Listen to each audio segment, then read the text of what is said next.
যে গৌর হরি না আসলে জগৎজীব হরি নাম পেত না। যে গৌর হরি না আসলে জগৎজীব আজ এই মধুমাখা নামের প্রেমের বন্যায় ভাসিতে পারিত না।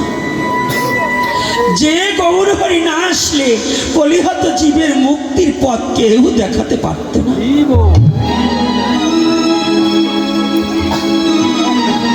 এই পাবন অবতারী শ্রীমান গৌর হরি একজন পার্শ্বদ ছিলেন মুকুন্দ দাস। তিনটি বস্তু মানুষকে ধ্বংস করে, লোভ, হিংসা ও অহংকার। কি কি? লোভ, হিংসা ও এই যুব সমাজ, আমি কিন্তু ক্যামেরাম্যানদের বলছিলাম বস বাবা, আজ ভক্ত দেখতে তোমরা ইউটিউবার বেশি হয়ে গেছো। পিছনে একজন ভক্ত বসতে পারে না তোমাদের কারণে, ওই জায়গাটা ফাঁকা রয়েছে, কারণ তারা মুখ দেখতে পারে না। তাই তোমরা যদি বসে পড়ো তাহলে তারা ওখানে এসে বসতে পারবে।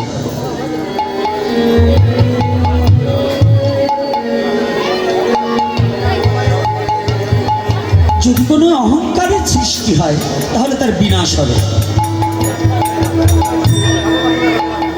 দর্পহারি মধুসূদন ভগবানের এক নাম কি?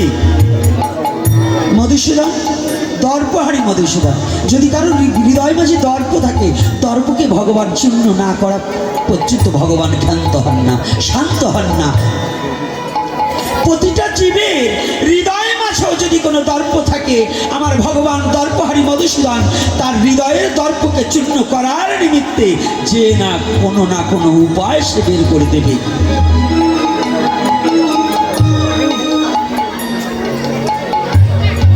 দর্পহারি মধুসূদন জীবের অন্তরের দর্প চূর্ণ করে দেন।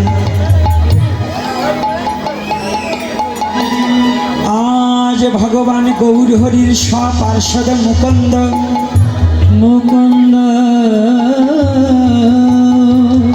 মুকুন্দ ভালো কীর্তন জানি।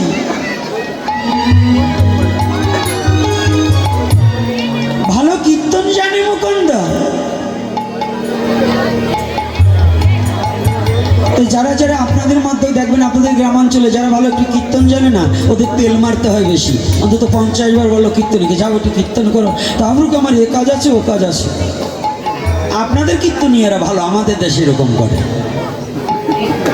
আপনাদের দেশের কীর্তনীয়রা ভালো, বললেই যায়, কিন্তু আমাদের দেশের কীর্তনীয়দের তেল মারতে হয়।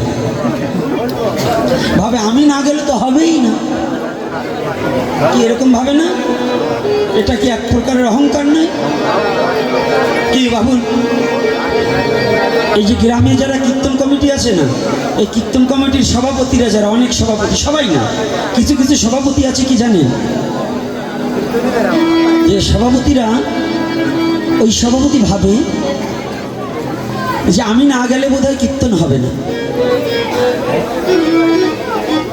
কি এরকম ভাবে না? এই জন্য উনি একটু আলাদাভাবে থাকে। আর যদি সভাপতি কমিটির হওয়া যায়, দেখবেন উনি কীর্তন শুনবেও না, একটু ভক্তের পায়ে প্রণামও করবে না, উনি যে অফিসে চেয়ার নিয়ে বসে থাকবে। এরকম আছে কি না? কথা বলেন না কেন? এটা অহংকার নয়? দেখবেন ওই কমিটির মধ্যে এমন একটা গন্ডগোল লাগবে, উনি 2 বছরের উপরে আর সভাপতি থাকতে পারবে না।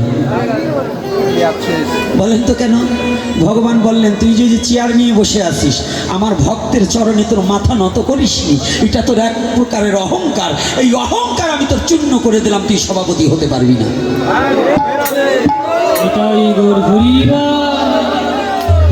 রাগ করছেন নাকি কথা?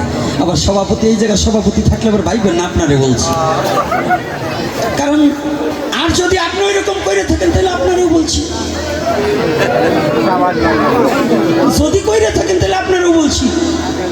আর যদি না করেন তাহলে উত্তম প্রভুর কৃপা আপনার প্রতি বর্ষিত হয়ে যায়। আমার মহাপ্রভু যাহা বলাবে সত্য কথা বলাবে, একটা মিথ্যা কথা বলবো না। আর যাহা বলাবেন দর্শনের সাথে সম্পর্ক রেখে বলাবেন। এটা মহাপ্রভু বলাচ্ছে, আমি বলছি। তো কীর্তনীয়দের মধ্যে যেমন একটা অহংকার আছে, আমি ভালো গান গাইতে পারি, আমি যত সময় না যাব থাকুক ভক্ত বসে থাকুক, আমি না গেলে তো হবে না। দেখবেন ওই কীর্তনীয়কে ভগবান এমন একটা বেদি দেবে, আর কোনোদিন গান গাইতেই পারবে না।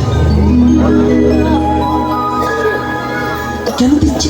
ভগবান বলছেন তোর দর্পকে আমি চূর্ণ করে দেবো, তোর অহংকারকে আমি ধুলার সাথে মিশিয়ে দেবো, তোর অহংকারটাকে আমি পদদলন করে দেব।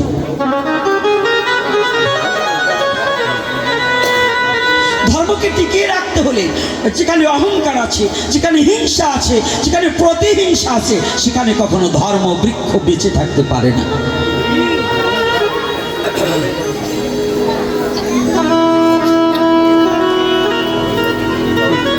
মুকুন্দ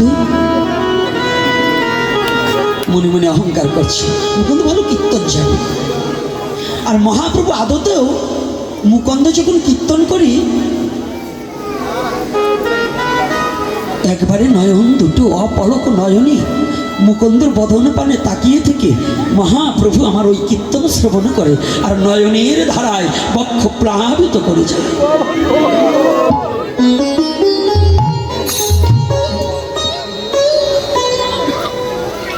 মুকুন্দ যখন কীর্তনে রাগের রাগিনীতে আলাপ করি মহাপ্রভু তখন ভাবে বিভোর হয়ে চোখ দুটো বন্ধ করে দিয়ে কখনো কখনো উচ্চণ্ডে নৃত্য করে, কখনো কখনো ধুলার মাঝে ধূসারিত হয়ে যায়।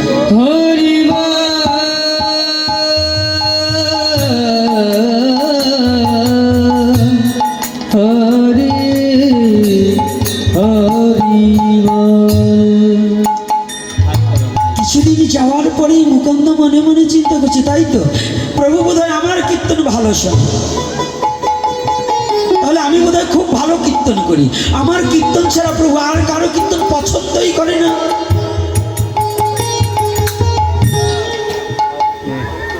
যখনই বলছে আমার কীর্তন ছাড়া প্রভু আর কারো কীর্তন পছন্দই করে, আমি একাই কীর্তন ভালো করি। এই যে আমি তো অহংকার এসে গেছি না, প্রভু বড় দয়াময় তো। আমার মহাপ্রভু মনে মনে চিন্তা করলেন, তাই তো আমার মুকুন্দ যে নষ্ট হয়ে যাচ্ছে, আমার মুকুন্দ যে পথভ্রষ্ট হয়ে যাচ্ছে, আমার মুকুন্দ যে আর মনুষ্যত্ব হারিয়ে ফেলছে, না না এটা আমি হতে দেব না। পুত্র যদি কুপদগামী হয়, পিতা যেমনি পুত্রকে শাসন করে হলেও সৎ পথে টেনে লয়, আমি তো জগতী পিতা, আমি আমার মুকুন্দকে শাসন দণ্ড দেব।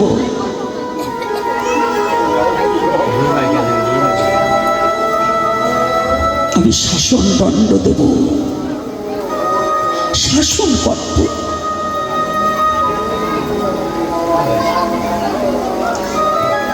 বিশ্বজগতে কেউ না জানো, প্রতিটা ভক্তের অন্তরের কথা আমার অনাদিরাদি গোবিন্দ জানে। ভগবান গৌর হরি অন্তরে খুব যন্ত্রণা। আহা মুকুন্দ, আজ আমার মুকুন্দ পথভ্রষ্ট হয়ে যাচ্ছে। জানে